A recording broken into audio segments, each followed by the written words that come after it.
A big aloha to an ever-widening and profound ohana. Thank you so much. I'm so happy tonight that we have two new members of our ohana. Louis' very own real sister, Charmaine, and his nephew Neil, well named, from Sidov, from Sydney. So welcome. Welcome. Stand up. Stand up. We need to see Louis try. Thank you so much. So, Louis Herman. On page 74 of Future Primal, is that not a hot title? Future Primal, it begs to be worshipped and adored and bought and spoken about and loved. On page 74 of Future Primal, Louis Herman says that he resisted being socialized. You think? Now, tonight you're probably going to hear some things about Louis and his oeuvre, his lifelong work, such as utopian, mystical, rapturous, shamanistic, ecstatic, yada, yada, yada, yada, yada, yada. I confess I don't really have deep access to those really interesting things, but I'm a quick learner, so I'm always learning from Louis. But one thing I can tell you, if I haven't fully integrated, it's another big term for Louis' big picture, integrated all those concepts.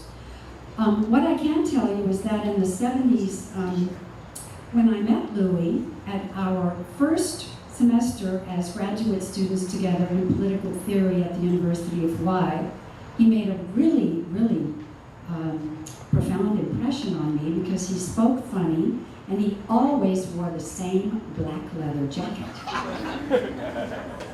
But Louis being Jewish, I came soon to understand that he had an abiding and deep sense of tragedy, which sustained him through temporary periods of joy and creativity. And out of those pukas, those moments of joy and creativity, came this really cool book, Mahalo Nui Loa, Brother Louis.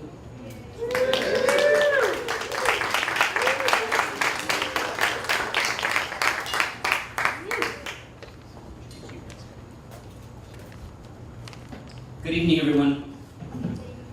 My name is Robert Perkinson, and I'm with UH. Thank you. This Salon series is a joint venture between the university and the governor's office, kind of under the guidance of Dr. Caraway, sometimes with funding from the Hawaii Council for the Humanities and others.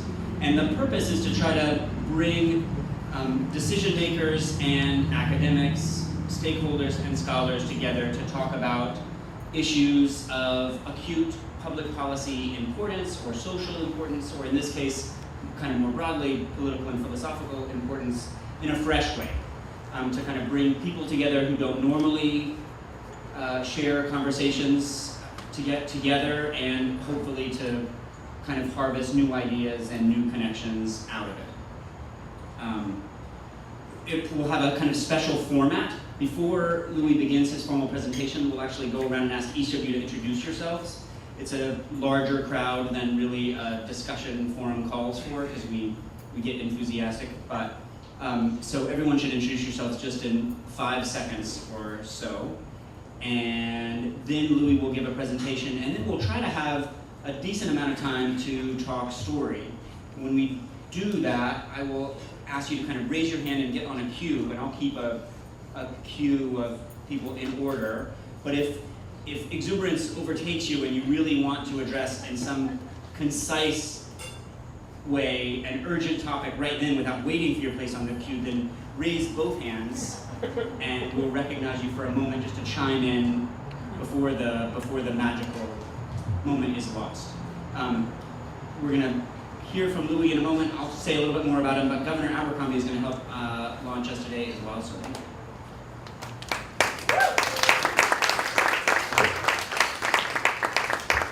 Thank you very much, Robert. Aloha. Aloha. Thank you for that scattered applause.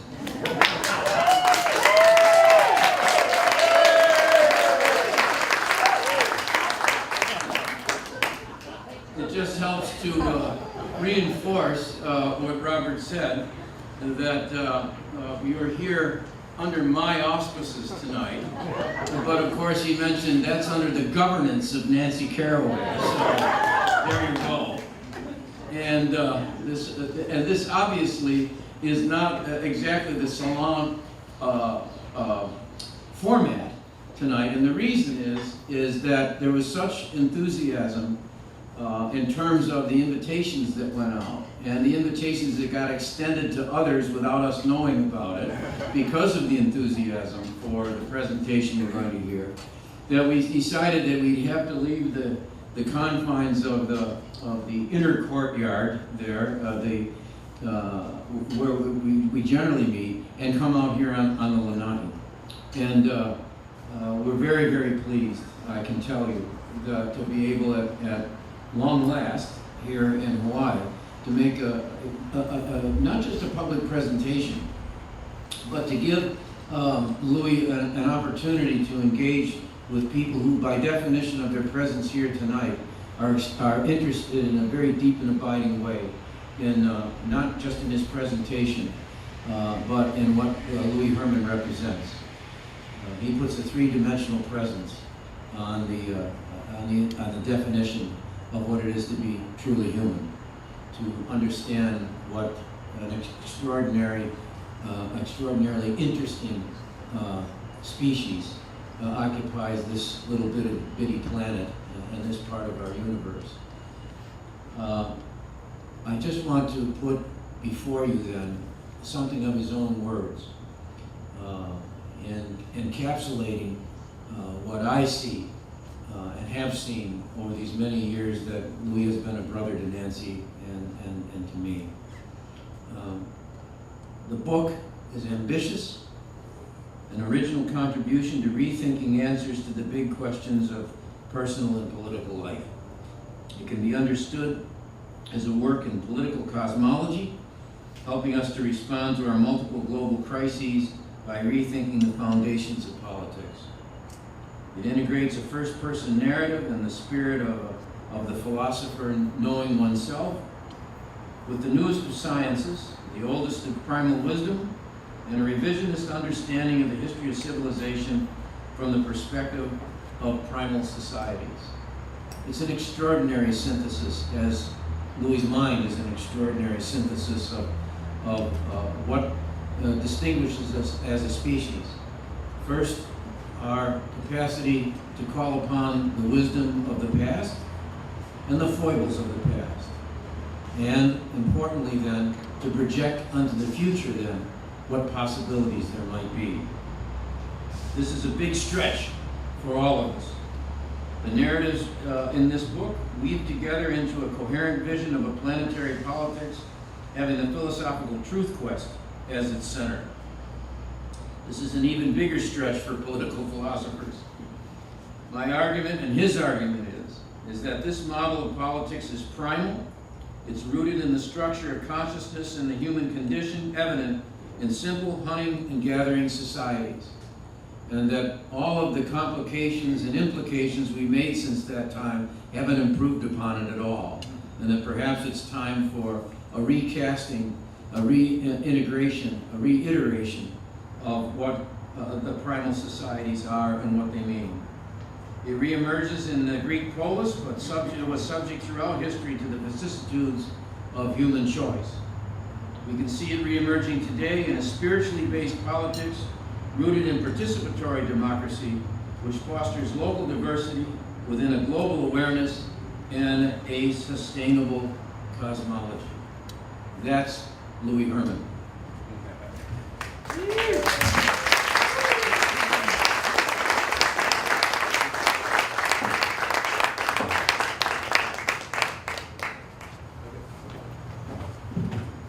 Aloha. Thank you, Governor. This series itself is kind of a unique artifact of the Abercrombie administration and of Hawaii's political culture, I can't imagine that there are many other places, perhaps some, in the United States where a chief executive is and the First Lady of the state are both PhDs and real kind of progressive intellectuals and looking to engage with scholars like in the guts of their ideas, and while they're also trying to transform policy and political culture. And it's a rare and exciting politics we have in a way where we have the chance to kind of come together and share ideas in ways that can really matter. It's what kind of public intellectual forums and what salons were and ought to be, and here still can be. I will say only a little bit more about Louis, and then we really want to hear from you, because his remarks will also, are meant to engage you and address you as a kind of constituted collective body here. So he will want to hear from you. But let me just say that Louis has been in Hawaii a long time. He's a product of Hawaii, a longtime professor at University of Hawaii, West Oahu, a philosopher, but also a professor in political science, comes himself from a unique background that I think you'll find reflected to some extent in the ideas he presents. He was raised in an Orthodox Jewish community in apartheid South Africa, but educated at Cambridge and Hebrew University.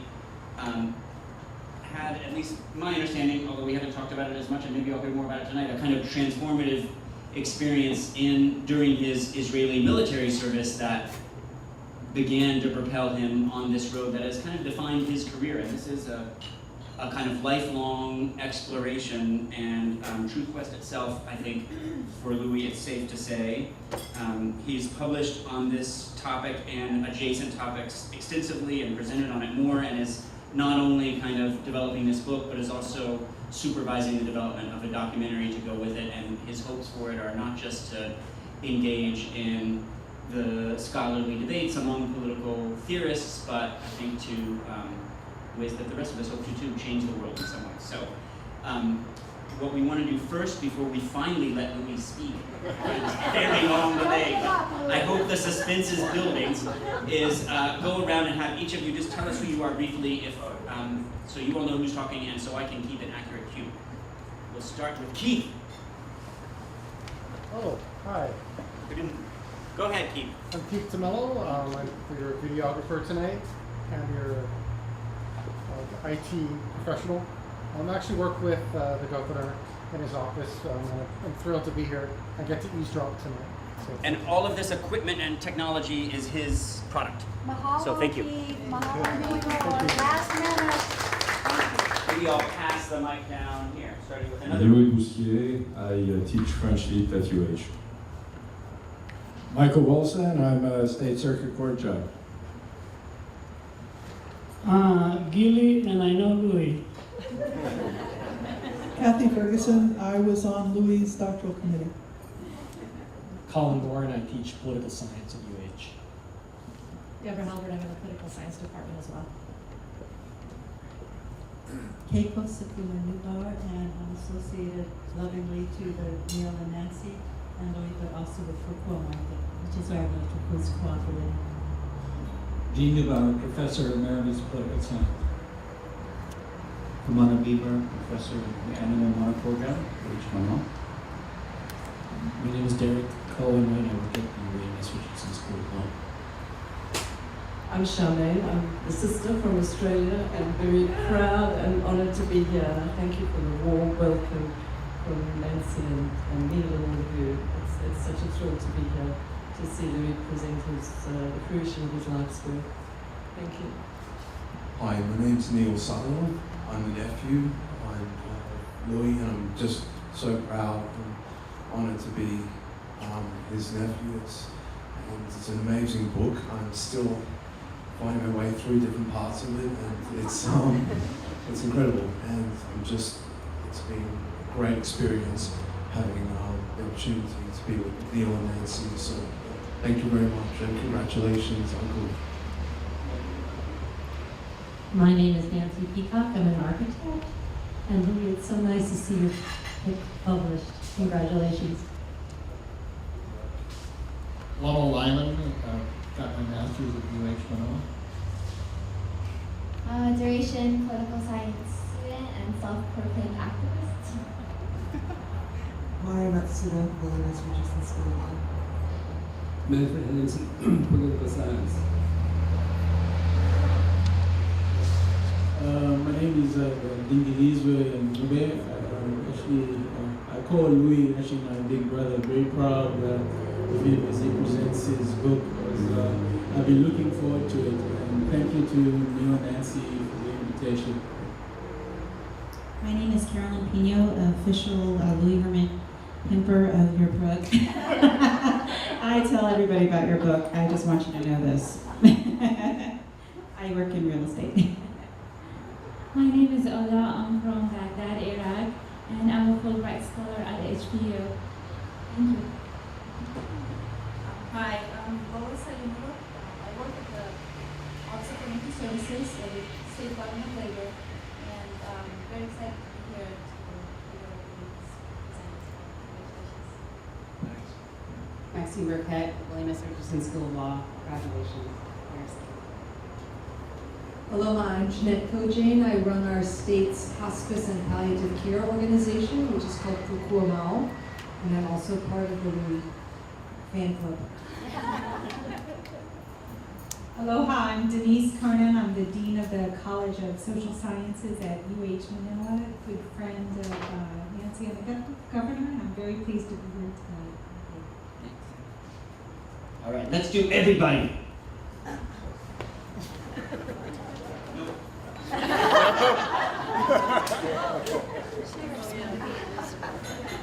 Good evening, everyone. I'm Corinne Chen. I'm curator here at Washington Place. Aloha, I'm Deidre T. Gordon, Governor's Protocol Officer, and just honored to be here this evening. Congratulations. Thank you. Paul Little, businessman and attorney. I'm Cindy and Louis' friend. My name is Maria Simone, and I teach architecture at UH. Hi, everybody. I'm Peter Arnott. I'm Dean of the College of Arts and Humanities, and congratulations on the Rob Kay, freelance writer and neighbor of Louis Herman. Betsy Cole, Department of American Studies. Kathleen Sands, also the Department of American Studies. Sean Turnbull, and I'm affiliated with American Studies. Leslie Homer, Hawaii Senate, Kaneki area. Anthony Wersing, and I count myself as one of Louis' many friends. Nicole Fisher, KYA Sustainability. I'm also in the Louis Herman fan club. My name is Stuart Coleman. I'm with the Surfrider Foundation, and I share an office with Louis at Kaimana Beach.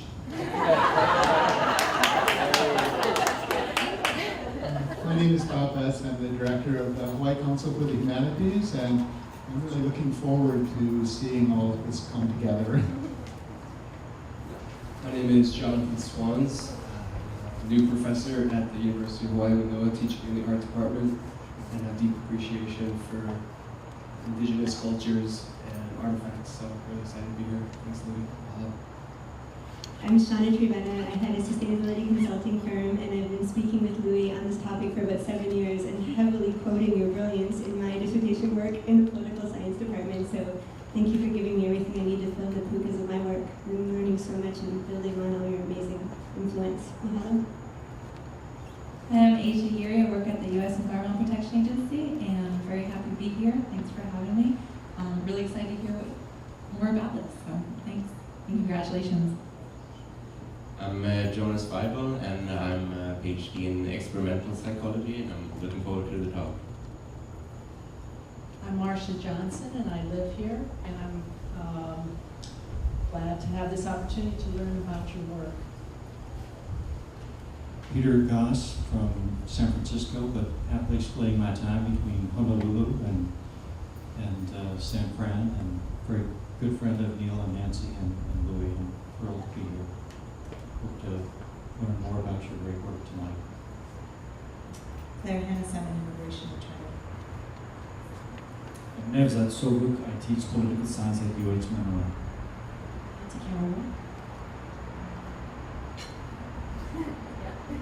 And Governor Abercrombie.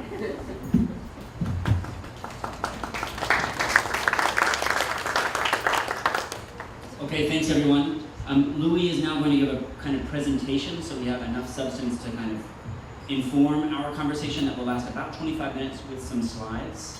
And then we will open up, actually, we can even open up halfway through or kind of toward the end. Feel free to raise your hand and I'll go ahead and start keeping the cue whenever the spirit moves. That's right. Primal, especially.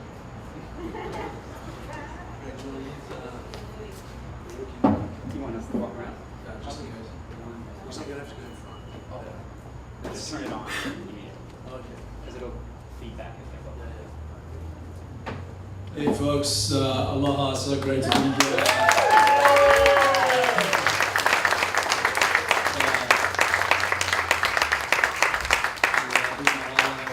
For this incredible opportunity to speak to this home of Waianaali'i, so close to the center of political power. These incredible issues, practical, detailed issues of everyday politics. And what I want to talk to you about are the issues that, in a way, couldn't be further. The biggest, oldest issues of human concern, cosmology. Cosmology is actually, it's a word that's not often used. It seems to be very far from our concerns, but it's just a simple answers, a narrative answer to the questions of ultimate concern that affect every single human being. Every one of us, at one time or another, has asked the basic questions that cosmology answers. And these are very simply, who am I? Where am I? Where are we? If we're asking about our society, where do we come from? And where are we going? Most importantly of all, where should we be going? Cosmologist Thomas Berry, great theologian, cultural historian, pointed out, provides the framework of meaning and value, intelligibility, for almost all societies. The story of the universe, the human role in the universe, is the primary source of intelligibility and value. The deepest crisis a society can experience is when the cosmology that supports its institutions and values is no longer adequate for the realities of the moment. We today are in such a crisis. Our cosmology is a 17th century construction that emerged out of 3 16th century revolutions. It was a revolutionary creation of Western Europe. Many of you are familiar with the history of political liberalism, the three revolutions of science, commercial revolution, the Protestant Reformation. The basic values and experiences of this immense transformation that took place about 400 years ago were melded into a political philosophy, a vision of the good life, a vision of government, a vision of economics, an understanding of nature, of human nature and the human place in the universe. Over a period of about 2 centuries, the key philosophers, men like Thomas Hobbes, John Locke, the founding fathers of the United States, the form of government that emerged was embodied in its most developed form and most revolutionary form, the Constitution of the United States. But its understanding of human nature and its understanding of the role of the human in the universe is incredibly simple. It assumed that the universe was a box within which things are happening, that it followed mechanical, regular laws. It operated like a giant machine. The founding fathers of science, out of which the scientific method was developed, assumed that nature could be understood by measuring things, observing regularities, focusing on the external world. The inner world, the world of experience, the world of meaning, the world of the psyche was virtually ignored. Out of this was constructed a theory of government, which was based on the idea of human beings as basically self-interested, materialistic, rational. Decisions would be made by these individuals competing for self-interest on a free market. Government would be minimal. Power would be broken up into separation of powers, checks and balances. And the goal of society, we're in crisis if our economy doesn't grow. The one vision of the good that we can all agree about, the collective good, is that we've got to be increasingly producing and consuming material wealth, the growth economy. Many of us, all of us, are probably familiar with the inadequacy of this model. It was revolutionary in the context of 16th century, collapse of feudalism in the 16th century. All the crises that we face today, all the major crises, what scientists are talking about as the end of the Eocene, the 10,000 years during which civilization developed, a period of climate stability. That epoch is now ending in what they're calling the Anthropocene, an era marked by the destructive impact of humanity on planet Earth. And I think we're all familiar with global warming, crisis of fresh water, Tibetan plateau glaciers, which feed the 5 largest rivers in Asia, are melting, threatening the water supply of about 1 billion people. We're destroying ecosystems responsible for an extinction rate which we haven't seen in 65 million years. We're destroying about 27,000 species a year, which is about 3 species an hour. And in the course of this gathering, 3 species will have been exterminated. Now, it's a pretty depressing picture when you put all this together and you add in bleaching of the coral reefs, poisoning of the oceans. All our oceans are now contaminated with mercury. As we know, there are warnings about eating fish high up in the food chain because of mercury contamination. The most critical of all is that the failure of cosmology is manifesting in a corruption in politics globally. Politics is degenerating into the fundamentalisms of the left and right, which are becoming increasingly murderous. The mainstream is becoming increasingly confused and cynical. It's taken for granted that politics is almost synonymous with corruption. I think Jimmy Carter once defined politics as the world's second oldest profession, closely related to the first. Now, obviously we know many exceptions and people struggling against this. And new cosmology is emerging, new values are emerging, new strategies are emerging. But the mainstream political culture and all our institutions have an incredible momentum built up over the last 400 years. What is lacking is a vision of a new kind of politics that's rooted in our new understanding of what the human is on planet Earth. We have the outlines of this cosmology. We have the outlines of a new story of the universe. It's known, parts of it are known in great detail. It's the story of a universe that came into being some 13.7 billion years ago, that exploded into existence in an unimaginably immense, violent expansion of light and energy, the Big Bang, and has been expanding and cooling and complexifying ever since. It is almost a limiting case of credulity. Everything, all of civilization, human beings, all species emerged out of this great fireball in the process of evolution. Now, scientists know this. We know this is fact. But it's extremely difficult for us, caught up in the culture and institutions of a 17th century cosmology, to actually experience this. And there are many ways of experiencing this. The most difficult, perhaps, is to sort of grab it as a whole. If you're not a cosmologist, not used to big picture thinking, most people do not think about the structure and age of the universe and the connection between our little lives as we struggle in our jobs and dealing with all the issues of suffering and struggle associated with human life. We don't think in these big picture terms. But this is the reality of our situation. It's the reality of our nature. Human beings evolved over a period of several 100,000 years out of a southern African savanna in pristine wilderness and lived as hunter-gatherers for about 9/10 of the time that we've been human. Absolutely extraordinary. If you can believe this, you can believe anything. But our scientists tell us this, in fact, is the case. And the details of the story are becoming increasingly well known.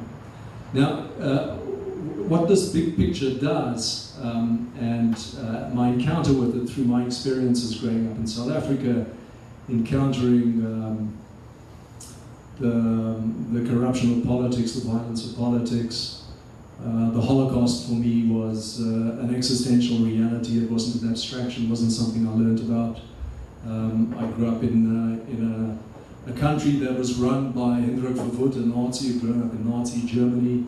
The racial policies derived directly from the same regime that was responsible for mass extermination. I grew up highly politicized. It was quite clear that the existing state of affairs, the existing authorities couldn't be taken for granted as good. I was also exposed to the most incredible wilderness growing up in South Africa. It's hard not to be.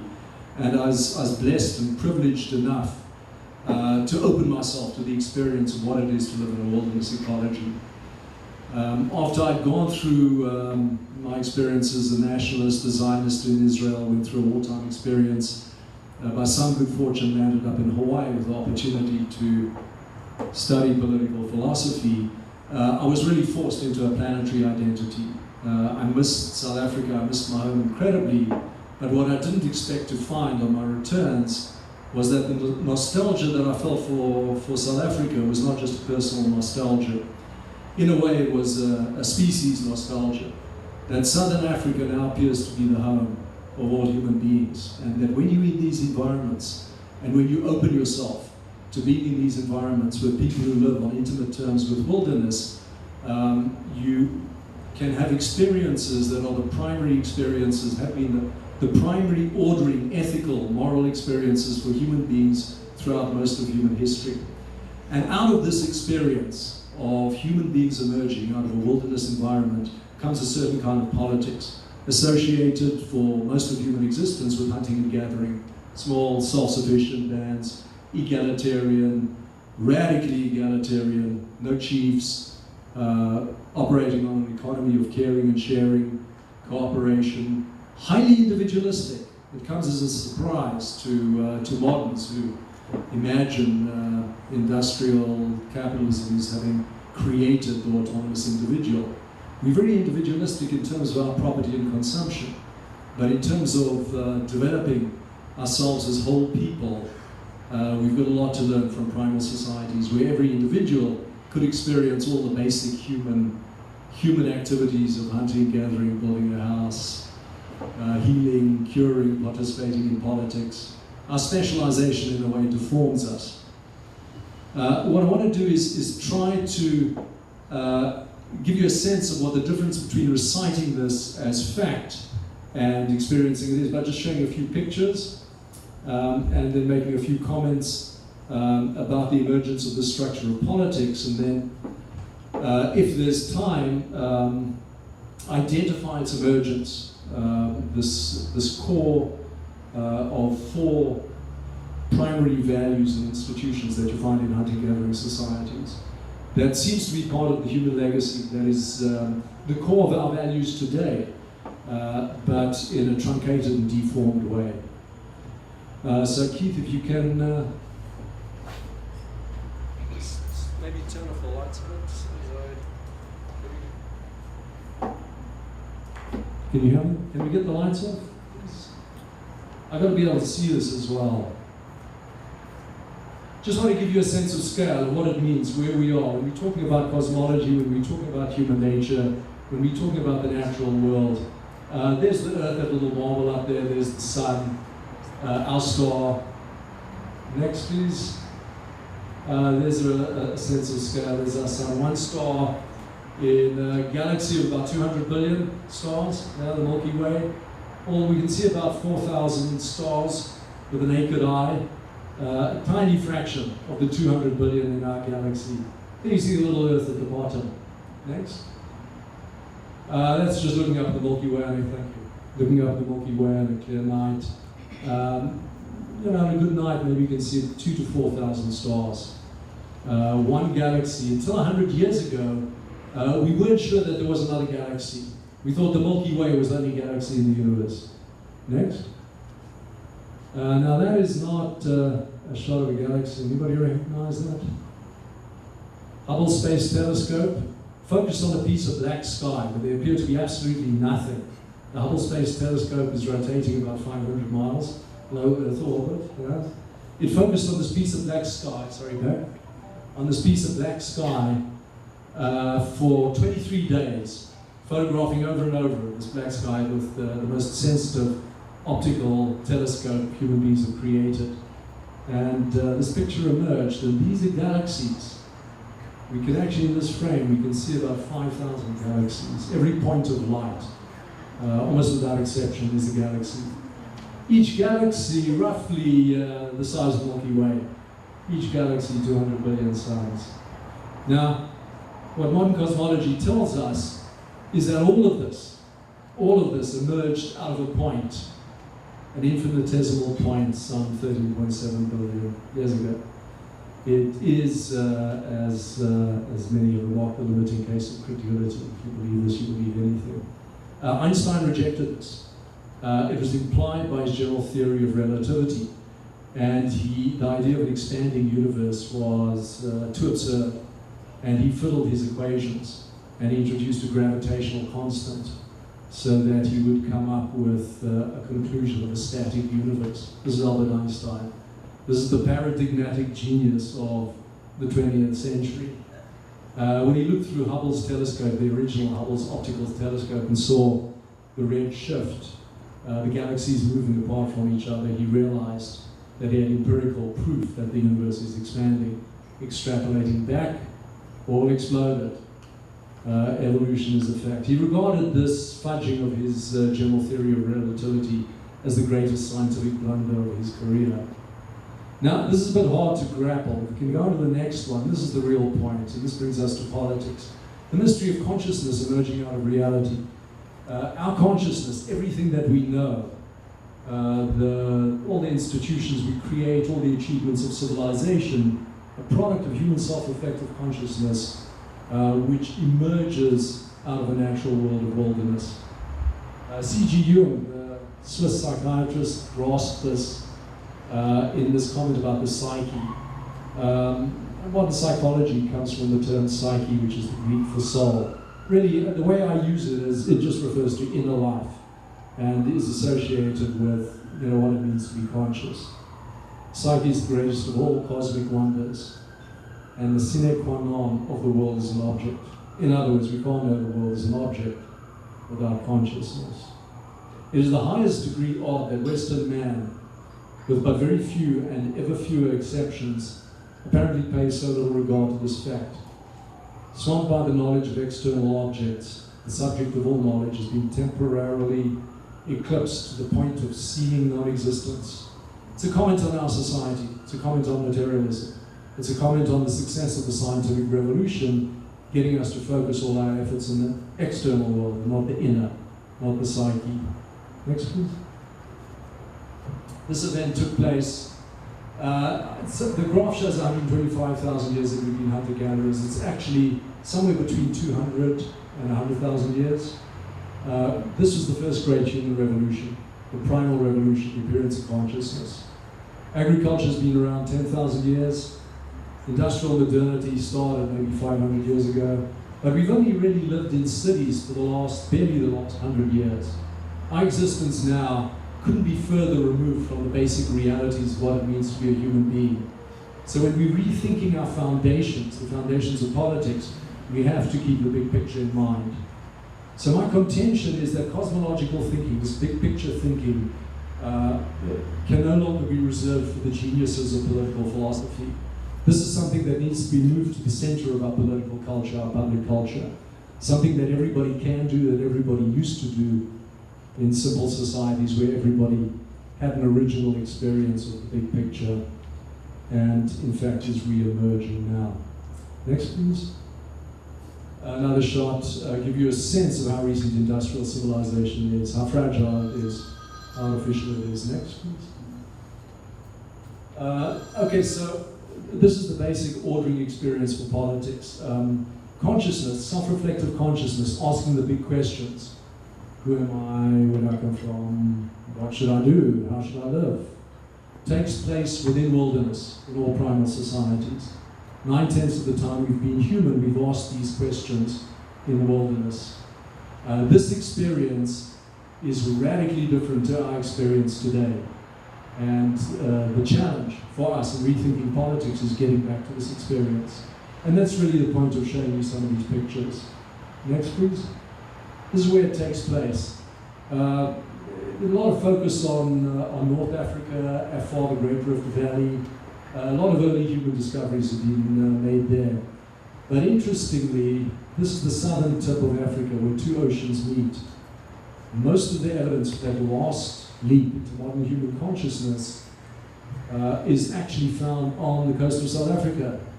Much to my great joy on my returns, the caves that I used to explore as a kid, fossilizing shell and bone that I used to dig through and find all sorts of remains, actually now have been identified as sites containing the oldest remains of modern human cognition. Next, please. This is what it looks like in reality. This is Cape Point to the left. You've got the icy Atlantic Ocean coming up from Antarctica. To the right, you've got the warm Indian Ocean meeting at two sides of Cape Point, Cape Town. Incredibly rich biome, one of the richest fisheries in the world. Next. Incredibly rich bush, the Fynbos, floral kingdom, one of the most diverse floral kingdoms on the planet. 8,600 flowering species, of which about 5,800 are endemic. Now, to get a sense of what this means, if you think of England, an area 3 times the size of this coastal region, it's got about 1,500 flowering species. This is the United Kingdom, 20 of which are endemic. 5,800 are endemic. This is the Garden of Eden, biologically, botanically, Southern Africa, the coastline, where this incredibly rich ocean meets the mountain, meets the coast. Next. That's actually a pod of dolphins, looks like a shoal of fish. There's about 200 to 300 dolphins leaping out of the water and looking down at them from the cliff. I couldn't believe it. I thought I was watching fish, and then with binoculars realized each one of those little things is a dolphin. Next. Bush and beach, next. Rivers coming down, all the megafauna of Africa, all the great charismatic animals, hippos, rhinos, lions, elephants, all the buck, came right down to the ocean. Many still there. Next. All of this is 35 miles of the ocean. Next. Next. Kuru, symbol of the South African National Park score. Next. Makes delicious biltong. Favorite food of the Sun Bushmen, hunter-gatherers. Next. Cape Canary, next. Buffalo, mud lovers, next. Thugger boys, they call them mud lovers, next. Primates, next. Those fish ponds on this coastline are 10,000 years old. Yeah? They're made by ancestors of the modern Bushmen, Sun Bushmen, next. The arrow points to a cleft of the rock. It's actually a huge cave, Blombos Cave. This is where the oldest piece of art on the planet is found, the oldest symbolic artifact. Next. That's from inside the cave, the view out. These are huge shelters, big enough for about a group of 30 to live comfortably, filled with remains of dozens and dozens of kinds of shellfish, fish, bone of animal, and human artifacts. Next. That's what the floor of a midden looks like. There's something like 30,000 of these middens. These are Stone Age garbage heaps. It goes back at least 100,000 years as you dig down, so you go back in time. You can see there a rib bone, I think it's a rib bone of an antelope. Next. Next. Okay, this is it. This is a piece of carved ochre found at Blombos Cave, that cave that we saw, 77,000 years old. Oldest artifact found on the planet. Sign of symbolic consciousness. Our ochre is used in the rock paintings that are found throughout South Africa. It's used as body pigment. It also has symbolic sacred value. Next, please. This is a Perlemoen shell. You call it abalone over here. A shell like this, 2 shells like this, filled with pigment, with heat-treated pigment, ochre and heat-treated seal wax, seal fat, were found at the 100,000 layer level of that cave. A sign that planning, technology, forethought was taking place on this coastline. It's the oldest such artifact on the planet, 100,000 years old, Long Lost Cave. Just discovered. These discoveries are just being made. Next. Now these are interesting because these are points, it's wax and poison applicated, very similar to that used by contemporary Bushmen, were the last of the nomadic hunter-gatherers living in the Kalahari, driven off the coastline, still survived in one of the largest sand deserts in the world, the Kalahari Desert. These points are about 40,000 years old, demonstrating a continuity, suggesting continuity between contemporary Bushmen and the original humans. Next. Ostrich eggshell beads, there you can see a woman, contemporary bush woman, chipping pieces of ostrich eggshell and boring holes in them. These beads are 40,000 years old. Incredible cultural continuity. Next. There's ostrich eggshell jewelry worn by contemporary women. Next. So we have the Bushmen now identified by association through archaeological evidence and genetic evidence as the paradigmatic primal society. Every single human being on Earth is a descendant of an original group out of southern Africa to which the Bushmen living in the Kalahari are the closest living relatives. Yeah? So the movement out of Africa took place about 60 to 50,000 years ago. Australian Aborigines have Bushman genetic markers. All of us. We've just been out of Africa a long time. Okay, now what's interesting about this society is that psychic life is central, spiritual life, the life of the mind, the life of the spirit. We find a tradition of rock painting. These are Bushman painters. These are actually shamans in trance, and you have to know a bit about the rock painting to identify them. The running, flying simulates the shamanic trance experience, which is a way of really expanding consciousness, getting to the depths of the psyche. And this tradition goes back about 27,000 years. The oldest artifact is 27,000 years old. Next. It's more complex painting, incredibly beautiful, fully equivalent to the European paintings, but far more numerous. There are about maybe 300, 400 European sites of Paleolithic paintings. There are 15,000 sites of Bushman rock paintings outside Africa. Next. There's the trance dance as it's performed today in the Kalahari. The shamans dance, everybody participates, the entire community is involved. It's driven by dance, repetitive dance, stamping, and the magical potency of the songs.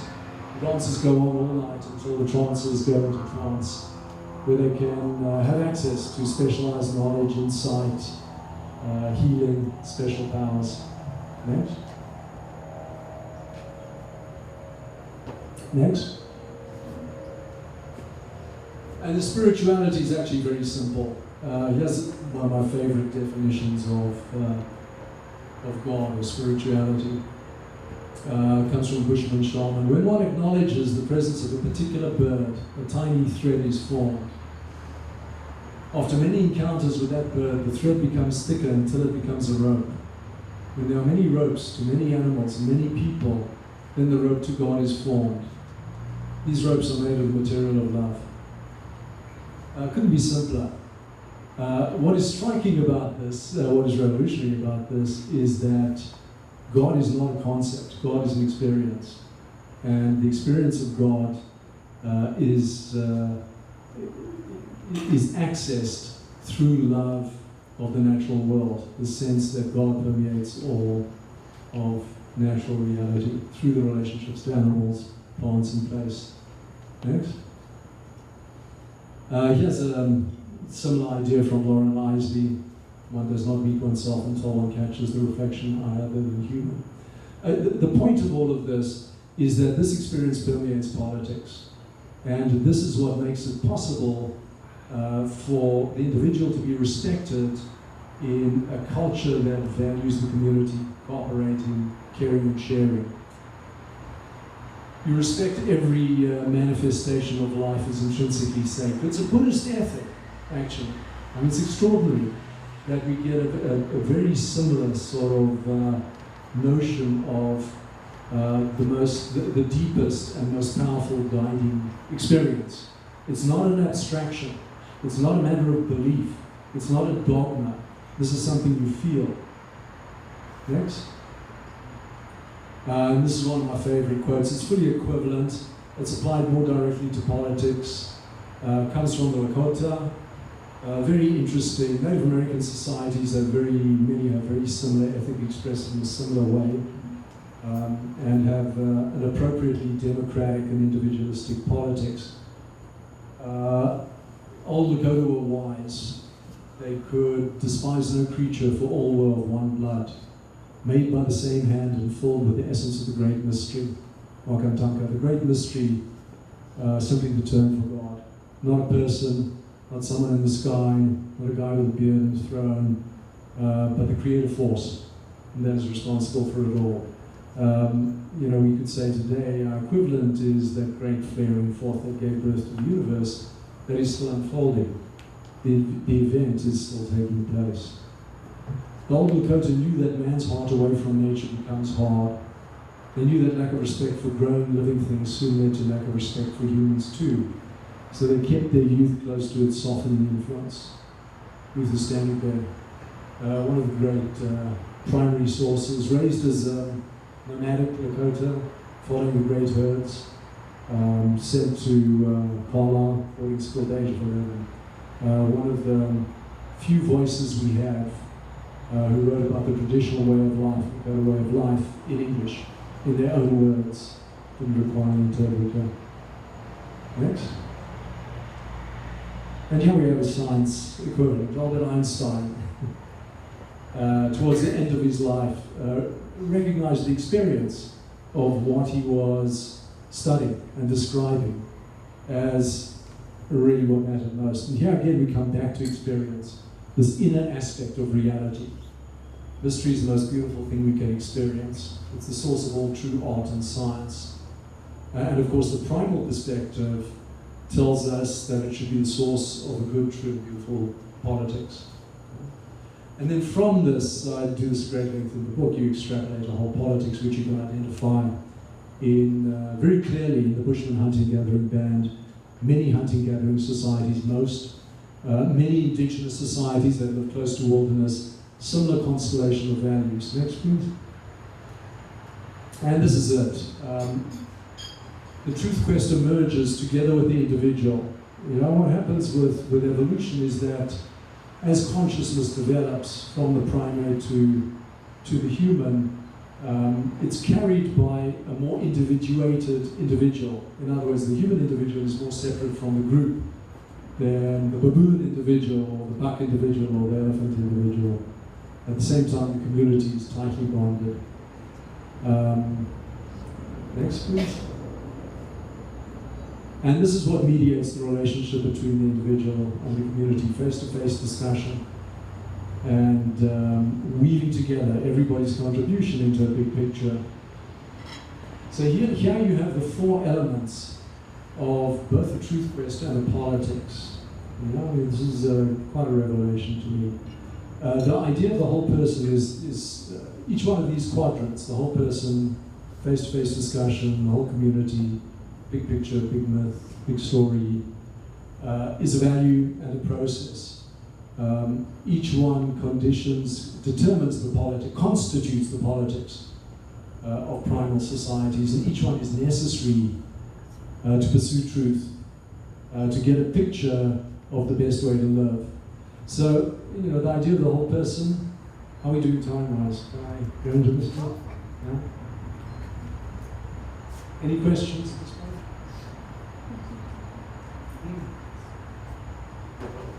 Yeah. Maybe you're going to get to this and I'm jumping ahead, but the whole time I've been wondering about it. You start with a critique of liberalism, and I'll shout. Shout's good. And I agree completely, and I think the most profound critique